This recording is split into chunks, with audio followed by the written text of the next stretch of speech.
உங்க விமலா. இன்னைக்கு நம்ம பார்க்க போற டிஷ் என்ன அப்படின்னா பால் பாயாசம். வீட்லயே எப்படி பால் பாயாசம் ஈஸியா செய்யலாம்ங்கறத பார்க்கலாம் வாங்க. தேவையான பொருட்கள் என்னென்னன்னு பார்த்துடலாம். சேமியா, ஏலக்காய், உலர் திராட்சை, பாதாம், நெய், ஜவ்வரிசி, முந்திரி, தேவையான அளவு சர்க்கரை எடுத்திருக்கேன், காய்ச்சின பால் எடுத்திருக்கேன். பாத்திரம் வந்து நல்லா காயிற அளவுக்கு வெயிட் பண்ணணும்.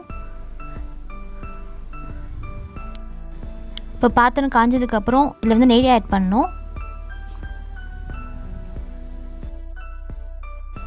இப்போ நெய் நல்லா உருகிருச்சு. இப்போ வந்து இதில் நான் முந்திரி ஆட் பண்ணுறேன்.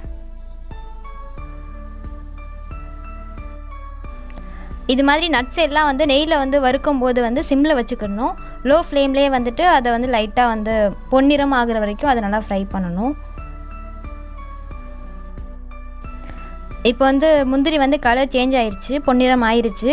இப்போ இது வந்து நம்ம பாதாம் ஆட் பண்ண போகிறோம். பாதாமும் வந்து லைட்டாக பொன்னிறம் ஆகிற வரைக்கும் அதே மாதிரி ஃப்ரை பண்ணிக்கிட்டே இருக்கணும். இப்போ வந்து உலர் திராட்சை ஆட் பண்ணுறோம்.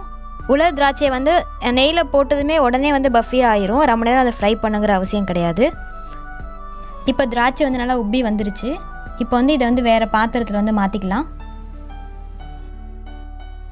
இப்போ இதே பாத்திரத்தில் வந்து சேமியா ஆட் பண்ணிக்கலாம். சேமியாவும் நல்லா பொன்னிறம் ஆகிற அளவுக்கு அதில் லைட்டாக ஃப்ரை பண்ணிக்கிட்டே இருக்கலாம். இதுவும் லோ ஃப்ளேம்லேயே வச்சு லைட்டாக ஃப்ரை பண்ணணும். இப்போ வந்து சேமியா கலர் சேஞ்ச் ஆயிடுச்சு. இப்போ வந்து அடுப்பை ஆஃப் பண்ணிக்கலாம். இப்போ வந்து ஒரு கனமான பாத்திரத்தில் வந்து தண்ணி, பால், ஜவ்வரிசி 3 சேர்த்து கொதிக்க வைக்க போகிறோம். ஆல்ரெடி காய்ச்சின பால் தான். ஜவ்வரிசி வந்து வேகிறதுக்கு ரொம்ப டைம் எடுக்கும், அதுக்காக தான் தண்ணியும் சேர்த்து ஆட் பண்ணிக்கிறோம். இப்போ ஜவ்வரிசி வந்து அந்த கண்ணாடி பதம் வந்துருச்சு.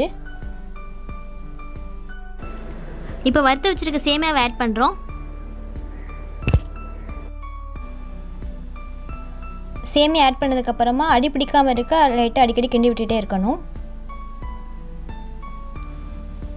இப்போ சர்க்கரை ஆட் பண்ணுறோம். நமக்கு எவ்வளோ சுகர் வேணுமோ அவ்வளோ சர்க்கரை ஆட் பண்ணிக்கலாம்.